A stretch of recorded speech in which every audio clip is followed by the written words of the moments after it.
วันนี้ตัดหญ้าแปลงสระน้ำเพื่อจะปลูกกล้วย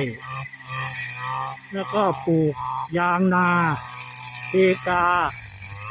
คลองอุไรตรงสระขั้นสระกำลังตัดหญ้า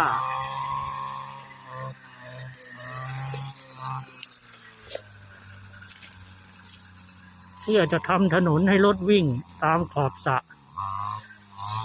ซึ่งเป็นระยะทางที่วิ่งไปตามสระประมาณเกือบ2 กิโลจะขึ้นไปข้างบนวันฟ้าเริ่มมืดขึ้นมาฝนจะตกเร่งตัดหญ้าแล้วก็ปลูกพวกยางนา